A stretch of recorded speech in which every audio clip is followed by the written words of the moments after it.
Hi, Bothered Brigade. Here's what's bothering me today. Unfortunately, this is going to be kind of all over the place, so apologies in advance. But I need to talk about the Omicron variant again because not only has there been further developments in terms of Canada and revelations about where it was first detected and where it first actually showed up, that I kind of have to talk about a whole bunch of different things together, so apologies in advance. So we actually already talked about the Omicron variant not that long ago, and I don't want to necessarily rehash that, but I just want to try and see if I can somehow wrap my brain around the logic of the world right now.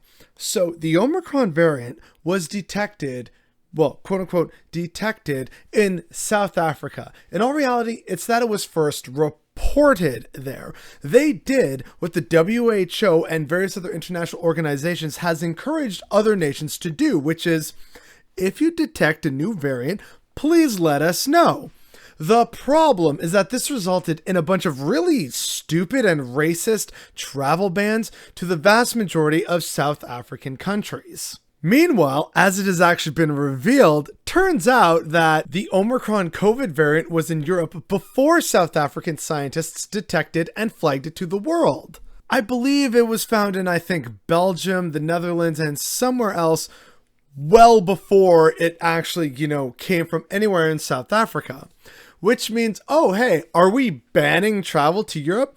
Nope, that brings us to the Canadian aspect of this absolutely ridiculous story. Canada has new travel rules as Omicron bans roll out. Here's what you need to know before heading to the airport or border. So according to the Toronto Star, here are the new travel rules starting as of basically today or tomorrow morning. Starting Tuesday, November 30th, all travelers entering Canada by air will need to be tested for COVID-19 on arrival, regardless of the vaccination status, except if they're traveling from the US. Yeah, the US, which has already struggled with reaching herd immunity, while also, unfortunately, surpassing grim milestone after grim milestone in terms of how many COVID deaths there have been globally.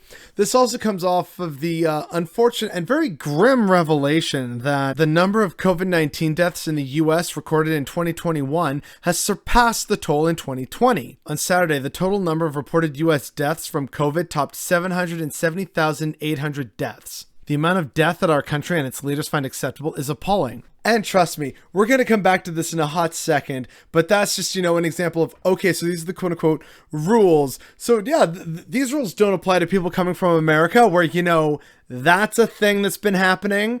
But back to Canada. Again, according to the travel ban for the various nations in Southern Africa, the same day, Ottawa expanded its travel ban to foreign nationals who recently traveled to Egypt, Malawi, or Nigeria.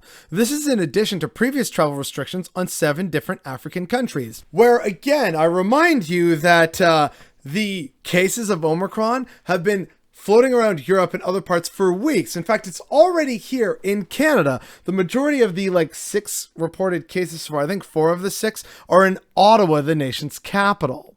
So that kind of takes care of the whole airport thing. But guess what? Because Canada relies on, oh, look, come on, we got the US border and we got to make our money because that's the economy, baby.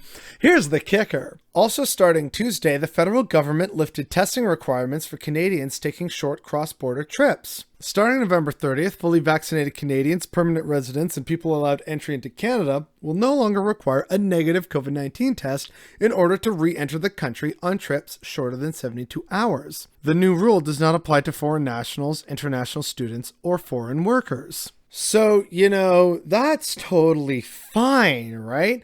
That's going to be a recipe for success. Again, I remind people, Omicron is already here in Canada, and there have been instances where those who have apparently acquired, they've gotten sick from COVID of the Omicron variant, they have reported no travel to anywhere close to Southern Africa at all, showing that this has been in transmission for a while now.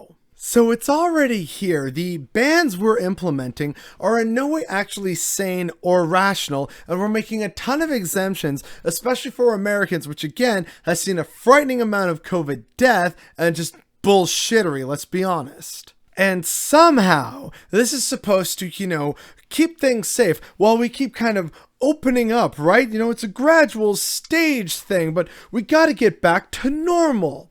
And that's what this is all fucking about. And that's why it is so absolutely infuriating.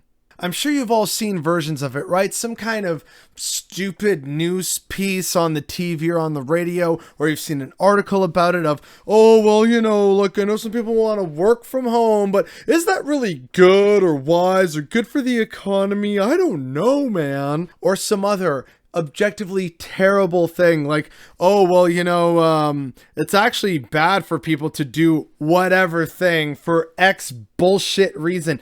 You've probably seen some kind of story like that in the past little while because the people in charge, the neoliberal capitalist elite, they want us to get back to normal, which brings us to the unfortunate and grim reality that this pandemic only winds down if we tackle it like the truly global problem it is.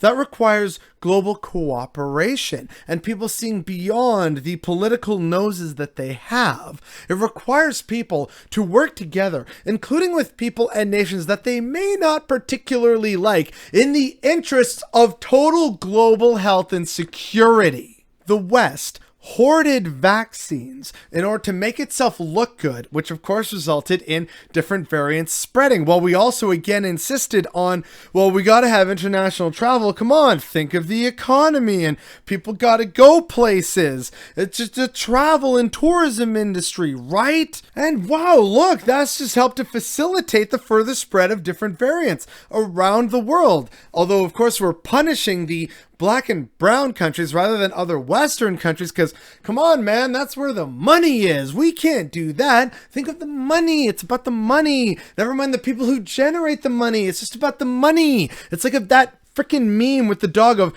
no take, only throw. That's basically what they're doing to us right now. This pandemic only winds down with concrete, organized, truly global action and organization. Otherwise, it just becomes endemic, and I can absolutely guarantee which of these two options governments and big business want and are pushing us towards, and that is what's bothering me today.